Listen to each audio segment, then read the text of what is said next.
All right, welcome back to Words of the Wise. On today's episode, I have Deputy Chief Tim Cooney. He is a financial coach. So today's episode is going to be all about financial wellness. I'm really looking forward to this. This is a unique perspective, and I haven't had a podcast that was focused on one pillar of wellness yet. So, welcome to the show, Deputy Chief Tim Cooney. Thank you so much for being here today. Paige, thanks for the invite. I am excited to be here and I am excited to talk about money. Yeah, I am too. It's so funny that you said that because I think we were talking a little bit offline about how maybe we don't always talk about money or aren't excited to talk about money. So I'm really looking forward to your insights. I know that you are an expert in this field. So I was hoping that maybe you can give just a little bit of background into your career and how you started getting involved and passionate about financial wellness. Sure. So I am currently the Deputy Chief of Operations at a mid-sized law enforcement agency. We're just out of the Chicago area here. Been there for about 17 years. I worked patrol for the first couple of years, and I was lucky enough, went over, did some covert narcotics work on a statewide task force, which was probably the highlight of the career. Got to do a lot of fun things. Transitioned back to patrol. We're at somewhat an early part in my career, about 9 years on. I got promoted to a patrol sergeant. Started leading a shift at that point and really had a passion for training. I enjoyed going to training myself. I enjoyed training others and was lucky enough then to be deemed our organization's training supervisor. And it was really during the beginning of COVID, our organization was struggling to navigate the waters, as many were during those times. And we had our officers and our employees kind of in teams, kind of segregated, and we wanted to give them some sort of a remote training that would take place. And we realized we weren't doing anything in the financial wellness aspect. And we found a program that we were able to roll out remotely. And as the training supervisor, I kind of had to binge that program myself before rolling this out to an entire law enforcement organization because I knew the questions would be there. I needed to be familiar with myself. And up until this point, I wouldn't say I was bad with money. I wouldn't say I was good with money, but like so many, especially law enforcement, I was getting by just fine. The bank account wasn't overdrawn, and I wasn't hurting to put food on the table. But after I kind of started paying attention and looking at the numbers, what clicked for me was I was making too much money to have nothing to show for it. And that got me wondering, where is all my money?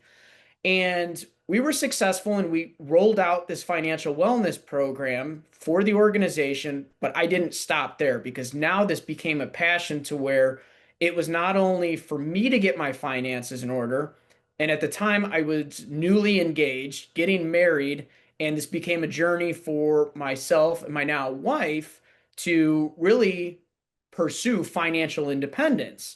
And again, seeing so many others making the same mistakes that I had, because when we say, I'm an expert in, finances, it's only because I've done dumb with money before. That's what gives me the ideas to coach other people and say, I've made your mistake and I don't want to see that. So from there, I enrolled and I became a financial coach, and I've made it a passion of mine to extend this pillar in this conversation of wellness, which is flooding law enforcement and first responders. But this is that one aspect that we're missing. It's the one aspect that ties into your physical health, your mental health.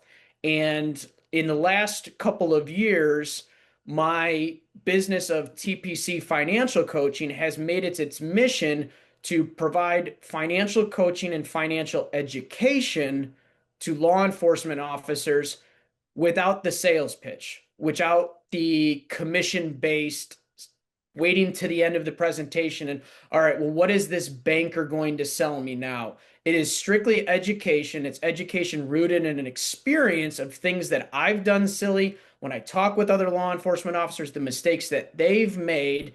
And so we can all learn from these mistakes and start to have that conversation of here's how we can do things better and to balance out the overall wellness aspect. And that's how we got to where we're at today. I love it. And I will tell you that probably. 90% of the conversations I have in preparation for the podcast, I always ask, what is missing? And financial wellness by far is one of the top things that everyone says is a missing component to overall wellness. And so I think that people are recognizing that this is a blank space that needs more work. And so I really appreciate that you've taken it onto yourself to, make this a priority and to provide that education. I'm curious, are you seeing first responders are living paycheck to paycheck? Is that The truth is, normal? the vast majority is. And when we look at it, and again, a lot of what I teach and what I experience, it's not opinion based because us as law enforcement, we want ideas, we want things that are rooted in fact because that's the environment that we exist in. Sure. And when we seek out facts, we find that 78% of Americans are actually living paycheck to paycheck. Well, law enforcement is not immune to that. So think of it as almost 8 out of 10 of your coworkers in your police department on your afternoon shift within your detectives bureau, 8 out of 10 are living paycheck to paycheck to where if they miss that one pay period, that is going to significantly flip their house upside down. And that's where I try to teach and tell people that has a physical weight that that officer carries, whether they know it or not, to know that one missing paycheck can significantly change their family. Yeah. And I'm wondering, like, because here's the thing that I hear all the time. You graduate from the academy, you get paid pretty well, and then there's this culture of buying the big truck, and then you have to buy something to tow behind the truck, and then you're already putting yourself in the hole. So now you have to work the overtime. Now you have to spend time away from your family to make ends meet. Do you think that's just a lack of education? Do you think that's the culture, like what is missing in the very front end of a career that can educate younger officers to maybe not go down the path of buying the big truck and the boat and the motorcycle and all the things that we see as like typical spending It's habits. It's a multitude of things, and I'll tell you what, and I'm guilty of it too. Cops love their toys, Mhm. and it is a couple of things to where it really is keeping up with the Joneses. I see that the sergeant has, just got a Harley, and the Harley dealer, sales guy or gal likes cops. They're going to give a deal, so I'm going to get in there and get myself a toy. But it becomes, like you said, it's this cyclical aspect to where I've got the boat, but I'm constantly working overtime to pay for the boat, so I can't get out on the boat, so the boat sits. And Mhm. these are all depreciating assets.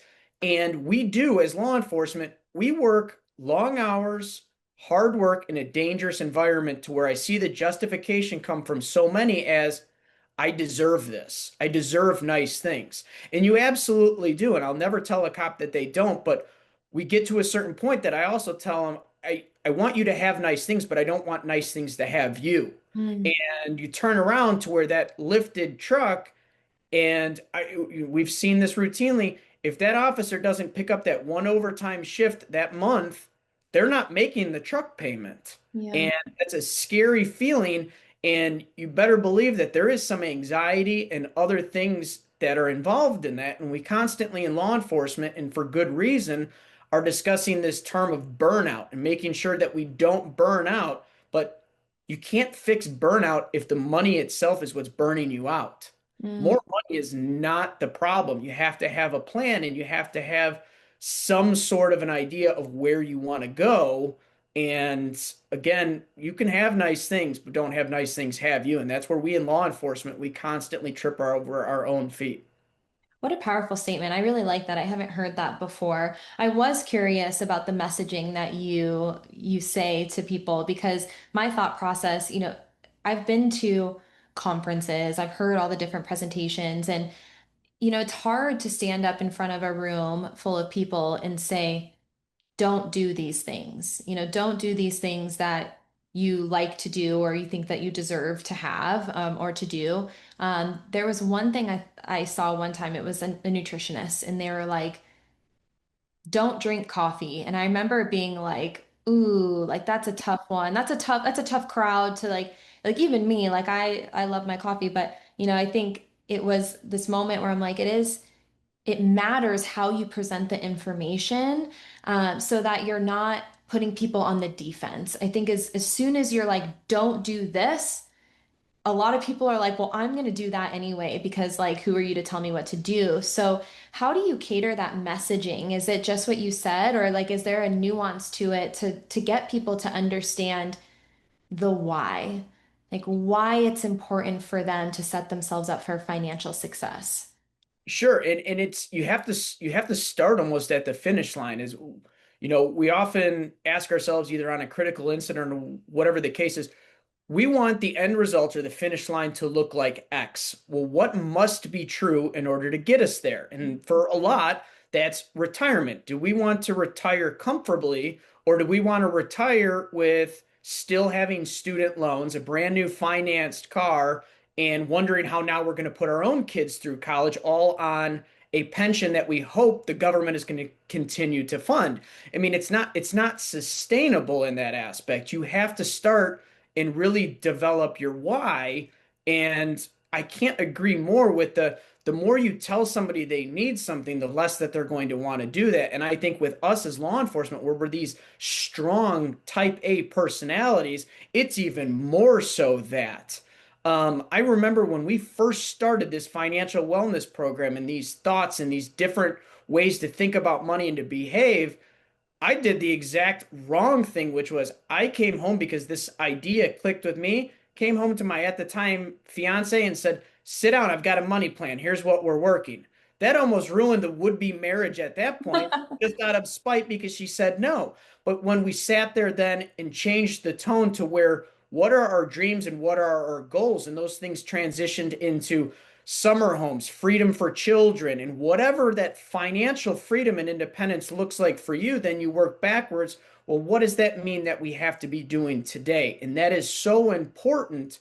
And it carries over into every other aspect, whether that be your nutrition, your financial wellness, your physical wellness. If you're saying, I just want to lose weight, well, okay, that's great and dandy. But if I want to do it to stick around for my kids and to be able to lower my blood pressure and everything like that, you've got more of a why and it becomes more of a motivation. Your finances aren't neglected in that. And it's the same way. If you want to attain X, Y, and Z, well, what do you have to be doing today? Well, I had no idea that you guys were type A personalities, so No, no, not us. no, I agree with you. And one of the things I've learned over time being in this wellness space is exactly what you just said. I think that the way we present information is important, but everyone has to connect to their why and why it's important to them. There's no way that I could get up in front of a room of cops and be like, you should do this because I think it's important for you to do this. You have to find that reason for yourself. And I've noticed that people are not, there's never an objection to the goal, right? Like if we're saying, just like you said, if we're saying, hey, like who wants their back to feel better? People are like, yeah. And it's like, okay, you could literally give them anything and say, do this, and this will make your back feel better. And they're going to do it. And it doesn't matter if it's yoga or PT or whatever it is, and it's the same concept. It's like, hey, like who in here wants to have a long and successful retirement where they don't have to stress about money? Like most people are going to raise their hand. They want that. It's like, okay, well, here are the steps it takes to get there. Let's rewind and let's figure out what we need to do to achieve that end goal. And so I think it's a really smart approach to say, hey, what is your vision for your life? What are your goals? And then how can we put in the steps to get there? But here's the thing, too, that I'll add to that. That's all of the known things because, as you said, everybody's going to raise their hand. They want sunshine and rainbows. But what I also teach and tell people is, unfortunately, in law enforcement, we make a living out of this, but it just has a niche for finding of us, and that's Murphy knocking on our door personally and professionally. And your why also has to understand that there may be things that are not planned in life that you're indirectly and unknowingly preparing. And, these are, again, as my coaching goes on, the more people that I work with, the more that these are not theories. These are practices that happen to where when your parents call you and you didn't know that their home was being foreclosed on and they never shared their financial woes, but you've got your Discover bills and your student loans and now you can't help. That wasn't something that you had prepared for or your why, but it sure sits with you. Or if your niece or nephew gets cancer and you want to be able to do something, but you yourself are paycheck to paycheck, that's a why that you can prepare for. And that's not necessarily doomsday prepping, but I just tell officers, why not get your house and your things in order so that way, if and when it comes knocking, you're prepared. Because I'll tell you what, it did for my wife and I. And again, that's why this is so intimate and I want to help other officers is for a little over 2 years, my wife and I, we couldn't understand, but we were struggling with infertility. And that was something that I can't explain unless people have gone through it, but it was never anything that was going to be on my radar. And for those that have gone through it, they know the price tag that comes with that. There was many days over those 2 year period to where my wife and I drove home from the various doctor's appointment with just tears running down our faces, but it wasn't because I was worried on how I was going to pay for the next treatment. It was for the treatment failed, but we got to do another one and over again.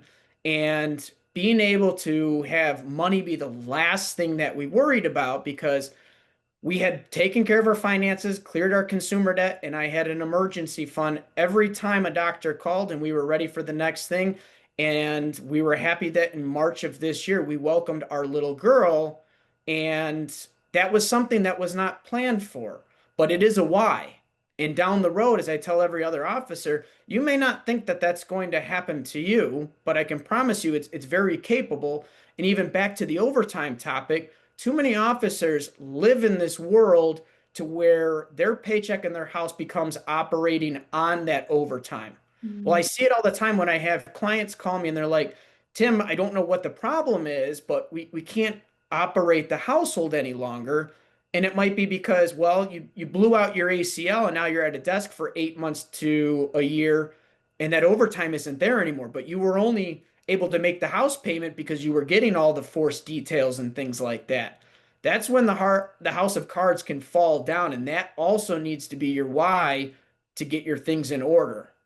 Yeah, and I was actually kind of getting emotional. You had already shared with me, some of your personal story beforehand, but you just talking about that right now, to me, like that's freedom, to be prepared for best case and worst case scenario and not have to worry about that. And now you have a baby because you were financially prepared to be able to do that and to support your family through that time. And I think that that's incredibly impactful for anybody who's listening because you know that there's always going to be things that life throws at you that you are not necessarily planning for, but if you can be prepared for it, then that's freedom.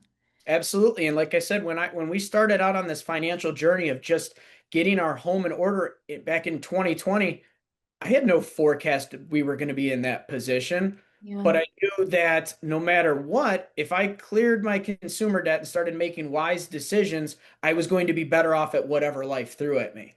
Yeah. I'm curious, why do you think talking about money is so taboo? We talk about breaking stigma and creating a culture of wellness, and obviously financial wellness is a pillar that everyone is saying is important, but still it seems like people are afraid or uncomfortable to talk about it.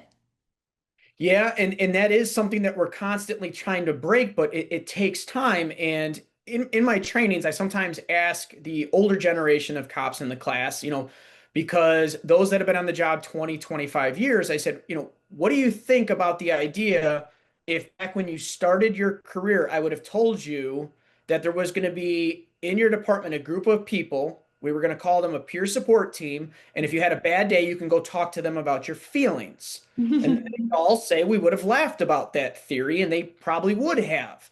And Right. it's taken time to get to where we're at now, where we can share our feelings. We can go ahead and have all of these different resources. And we're just trying to bridge over this gap to really involve the financial aspect back into there because it is rooted in everything that we do. We're talking about the war on tariffs and inflation and the cost of eggs. And we saw, a roll of toilet paper was $50 during COVID and all of these nonsensical things. And even to date, people are more prone to stand at the coffee pot near roll call and talk about their politics or whatever sexual conquests they had over the weekend, right, wrong, or indifferent. But we won't talk and say, hey, I'm really trying to kill my student loan balance here. They just started asking for repayment, or I was able to just get my $10,000 and put it away for an emergency fund, or we found the summer home that we're looking for and we're thinking about doing this or doing that. We're still not there yet, but the point is that walks backwards when we keep all of that internalized on our mental health and everything else, to where these programs, then it's like a tug of war. It's like inside a home where if one person is working towards financial freedom and has a picture of it as being one thing and the spouse has the other, it's that tug of war where we're just pulling against each other and we're not making any progress. And a lot of time they go to war against each other and it becomes difficult. And I think more need to understand that we have to open that conversation on financial wellness and stop checking the box with the local banker's going to come in and talk for a couple minutes and then he'll hand out his pamphlets and ask you to sign up for something. That's not education. That's a sales pitch. And that's easy because it is.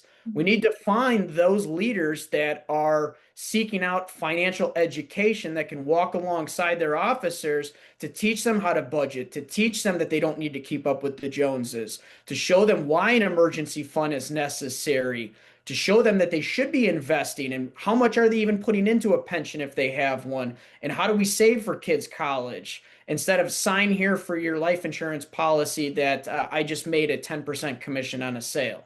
We Mm. have to stop that and do more. And by starting that conversation and being here today, we're starting that.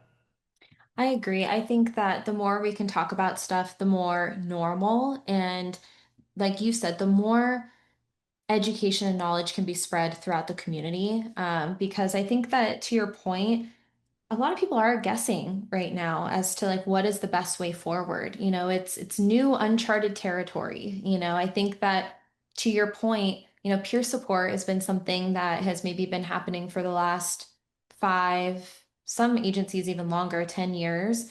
But previous to that, not at all, right? And so I think it's kind of that beginning infancy stages of what does financial preparedness look like? What does a financial wellness program look like within the organization? How do you think that, like, what do you think organizations can do to support that? That is not what you just said, having a banker come in. How, like, what does that look like to you? If you could like wave a magic wand and say like, this is how organizations can better support financial wellness.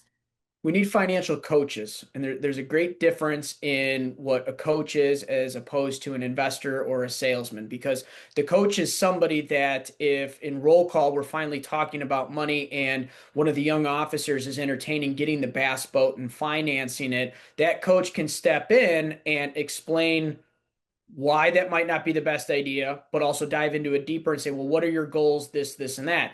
If the organization is simply using that banker, that conversation about financing that bass boat turns into, I can get you a better rate. Come with me and we'll sign you up. And that's the last thing that rookie officer probably needs at that point.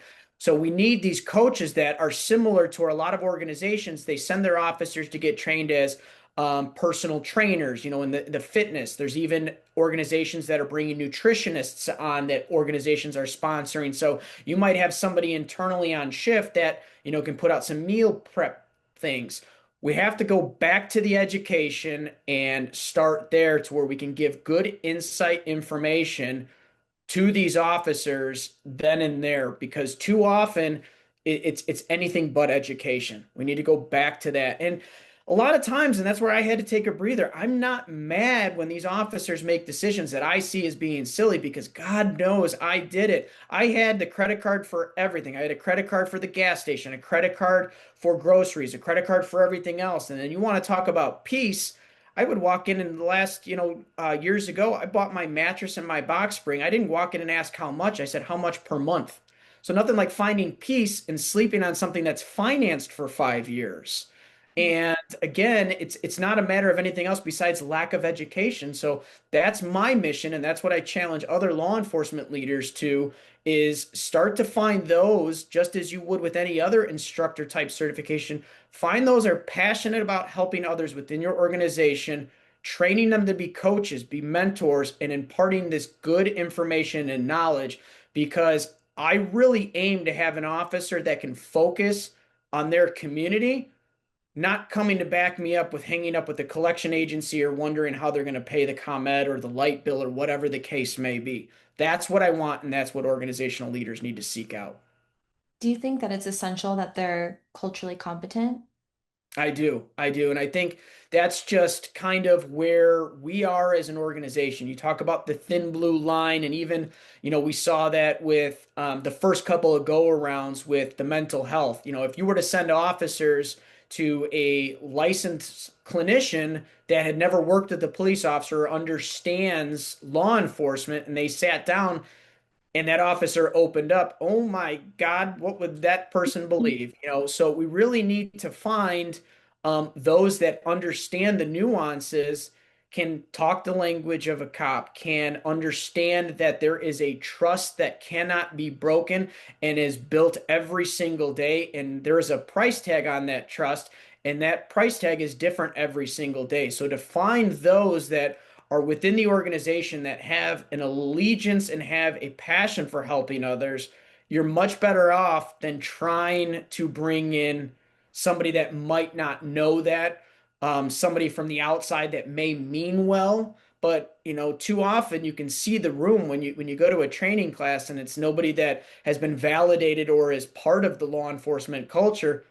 Every officer's on their phone tuned out, and that guy or gal just went to the bathroom 3 hours ago and hasn't been back. So we need to find people within our community that are willing to step up for this valuable and essential aspect. And I know you are that, right? You are culturally competent. You're obviously someone who's passionate about coaching and financial education.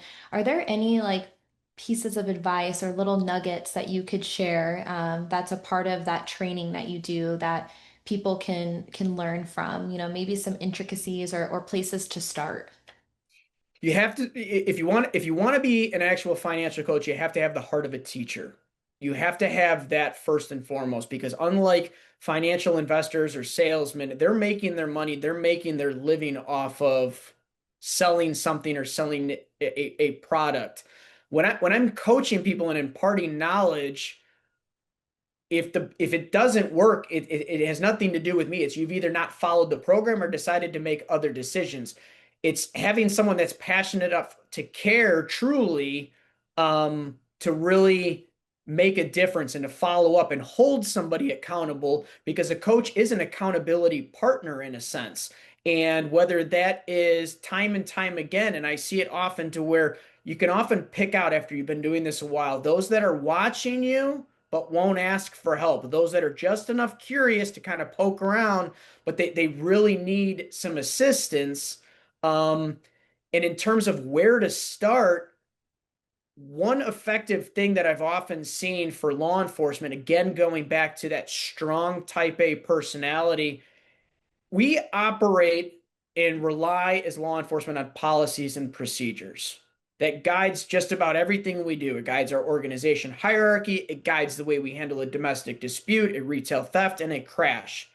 A budget is exactly that. It is a policy and a procedure for your money. And too often, because law enforcement, in one way or the other, has these government checks where I know I'm getting paid every other Friday or I know I'm getting paid twice a month, we almost let our shoulders down because I'll just wait for that next paycheck. A budget has the misconception of restricting spending when it actually gives permission to spend. It is the policy. It directs your money when it comes in on where to go. And that's where you work backwards. You identify your goals and your dreams, and your budget becomes that. What must be true? Where do I need to move my money? And I often see it. I've had it before to where I've had a client call me and said, Tim, we found out where all of our money that we were supposed to be putting into retirement is going. And I said, yeah. And how'd you figure that? I said, well, we've been working on the budget you showed us, and we found out it's all going to Uber Eats every month. And I said, well, when you start to see that and you get mad enough and you start to make some changes, if you're going to do anything, start with a budget because you can identify and see where your finances are. Because it is a good thing. You do get that government paycheck in a sense. And I tell people all the time, the money is easy to make. You're going to get that paycheck, but it's so hard to hold on to because we don't tell our money where to go. It Mm. just hits the account, it gets legs and walks away. And it's the same thing with the overtime. And that's what got me angry years ago. I was someone that loved working overtime. I loved my job and I liked being at work, and it was a bonus they were paying me for it. But that's where I would like, I just worked 30 hours of overtime. I got the check. Where the heck is all of it? Because it didn't hit my account. It was just getting legs and walking away until I started a budget and started putting it in different places. And if an officer can just start that, and what I can assure you, you don't have to be that calculus major from college or be good with numbers because I took Math 101 a couple of times during my undergrad. That was not my jam. Nowadays, it's you can simplify it and at least start to get a plan. It's the blueprint for your life. I'm kind of smiling when you say all these things because I've had that realization before where I was like, where is the money going? And it was Amazon. Hmm. It's so easy to just click a button and then packages show up on your doorstep. And so I have definitely experienced that before. I've also been in a position of being young in my 20s and not knowing what to do and not preparing for the future because when you're in your 20s, you never think you're going to be in your 30s or 40s or 50s. Like it just feels like it's so far away. And then you blink and all of a sudden you're there and you're like, oh no, why didn't I prepare for this in the future? I I know that wellness can be overwhelming for people. We're talking about all these different things that they should do. You should be physically well, you should be mentally well, financially well. What would you say to someone who says, I don't have the time? I can assure you from all the clients that I work with that when retirement comes, you're going to wish that you did. And you talk about that overwhelming aspect, and I remember it just as probably every other officer does.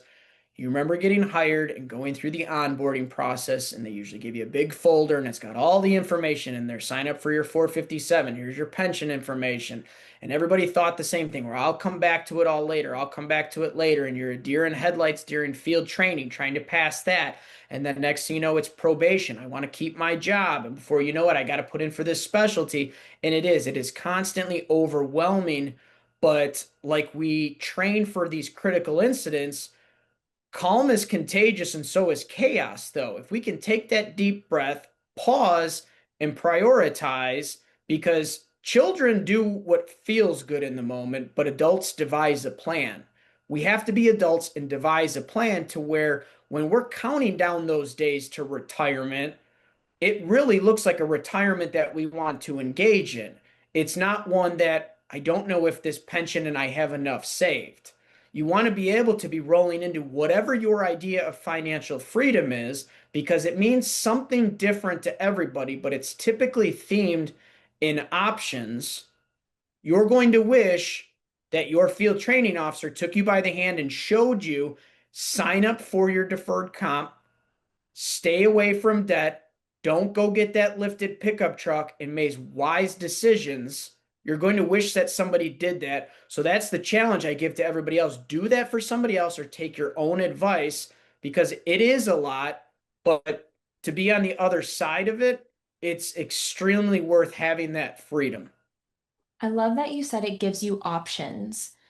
And I think you're exactly right. It's like you want to be able to choose for yourself what your life looks like. When you come into retirement of like, well, what do I want to do? And not feel like you're chained to something, because I feel like I have had those conversations before where people are like, I have to have another career. I have to go back to work. I don't have enough money saved to retire, and I think it's such a different mindset of saying, I want to go back to work and I want to do this next thing and I have to. Correct. And that truly is. That is financial freedom. And I challenge every cop that I teach, every officer anywhere in this country has the ability to retire and head into retirement as a millionaire. Well, Tim, $1 million isn't enough. I often walk backwards and I tell them, what you need to focus on is control the controllable. What happens in your household as a law enforcement officer is inherently more important than what happens in the White House.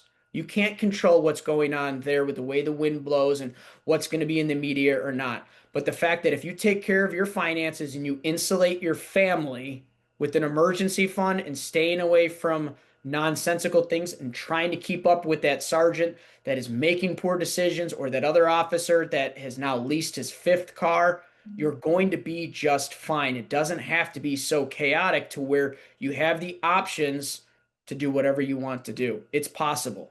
I love that. How have you seen poor financial decisions or poor financial wellness impacting the other pillars of wellness? Have you seen it impact physical, mental, family wellness? Is it a snowball effect that you see happening?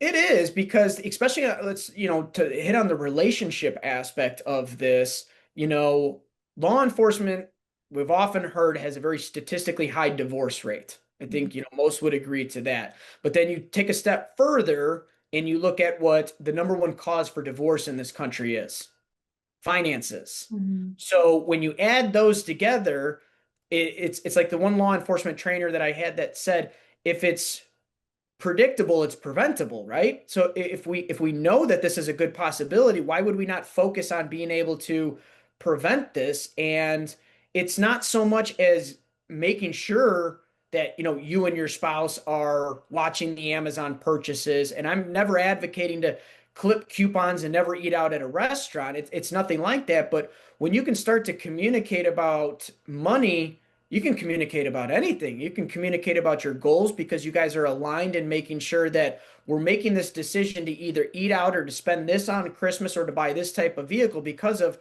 our dream and our goal. They're all things that are in mind with that. And Mhm. then for the officers, I hate seeing it all the time where, their circadian rhythm is already messed up being on midnights and they're doing that for years. But now, well, there's overtime this morning that I really don't want, but because of my car payment for the sports car I deserved, I have to stay this morning, work the couple hours, and then probably come back in for the evening detail.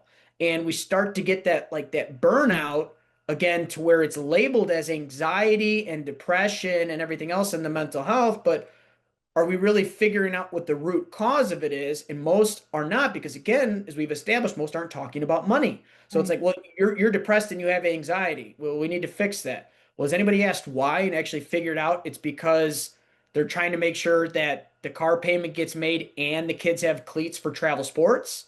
Yeah. Well, we have to make some decisions with that.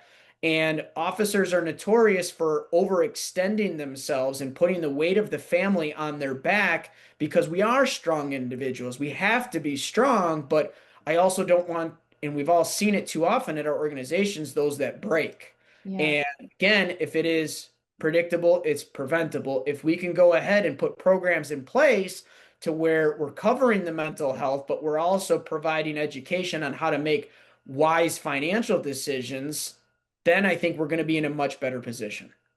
Well, I think that there's no argument that you guys are strong individuals. I think the question is at what cost? Yes. At what cost? Is it causing you your mental health? Is it causing you your physical health? Because now you don't have time to work out because you're working overtime and you're not sleeping. And now you're not with your family because you're working overtime. So it's not a question of are you tough? Are you strong? It's the question of at what cost? Are And you? how often do we see it that, you're supposed to ride off into retirement, you do your last call and they give you your badge and everything like that, and we hear the sad story that how long did he or she last after that? So we've done some things to enjoy what? Yeah. You said, at what cost? Yeah. Versus being deliberate. And I want to quell the naysayers that, well, I'm already 20 years in, I don't have enough. And for those people, I just call them the hope stealers. It's you can still make a difference, and still, if you're in a mess, you can always clean up your mess versus digging the hole deeper. And for those that are New, you can go ahead and stay in your lane, not try to keep up with others. Open that retirement savings and set a little bit aside, and you can still enjoy life. I love it. I do have one final question. I know you said a lot of really, really good advice, but I really want to know what are your words of wisdom when it comes to financial wellness? Maybe something that you wish you would have known earlier in your career or something that's really helped you along the way.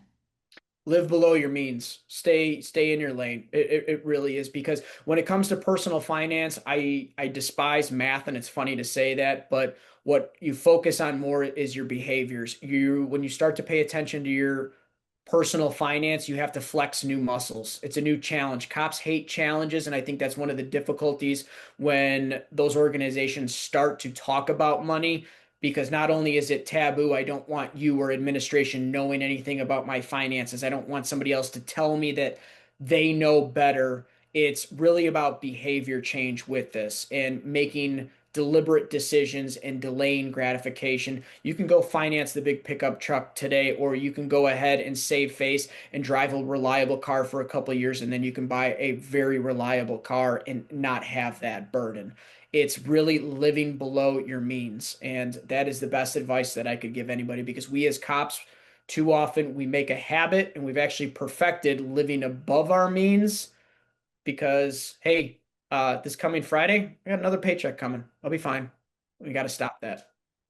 Thank you. I appreciate that. And I agree. I've always tried to live in that way too, below my means. And you do start to see the people around you that don't do that. And you see how limiting they are. And I've always prided myself on not being in debt. And, I could buy a car tomorrow if I wanted to, but my car's just fine. It gets me from point A to point B. And, I think having that mentality of like, what is more important to you? Is it now or is it future you? And it's really refreshing to talk to you about finances because it is. We talked about this offline. I think it is taboo. There's plenty of groups of friends that I have where like, ooh, you do not talk about that. It is like inappropriate to talk about money. And I hope that through this conversation, we can flip the script. We can make people more comfortable to talk about it and to think about it. And, to your point, and I say this all the time, but I really believe in this, that there's three steps to change. One is awareness. The second one is education, and the third one is action. So, having awareness that financial wellness is something that needs to be prioritized, having people like you who are educating on how you can do that, and then it's up to the individual to take action and put in place those things so that they can set themselves up for the future. So, I appreciate you coming on here and talking about financial wellness. I want to give you the floor. If I missed anything at all, if there's anything that you want to add, now's your chance, because that's all I have for you. No, and I appreciate the opportunity because this is a passion. As I mentioned, I'm a full-time law enforcement professional. I still put on the uniform every single day. The fact that I'm engaging in financial coaching is because I've made those dumb decisions, and I want the opportunity to steer others away from making those same, because we work very hard for our money, and we can have options. We can have the freedom to where, whether it's knowing retirement's going to be coming or not knowing infertility is coming, you can be set up in a position to where the last thing you have to worry about is your finances, and therefore you are controlling the controllable. In many ways, you can control that facet of anxiety, that of depression, and I just implore other law enforcement leaders, start having the conversation, start exploring what it looks like, but you have to blend that line and be very careful with your officers. Do not need a banker that is inserted within their organization. They need somebody that is going to educate them on the way to handle money on a day-to-day basis. They don't need somebody just to take their investment account, walk away, and come back in 30 years to collect it. How can we go ahead and mitigate the challenges our officers are facing on a daily basis? When they get that paycheck, what are they doing with that budget? How much is going into savings? How much is here? How much is there? That's what I would implore all law enforcement leaders to start to bring into their wellness programs. And I appreciate you having me here today. Yeah, of course. Thank you so much for your time. Thank you to everyone who's listening today, and we'll see you next time.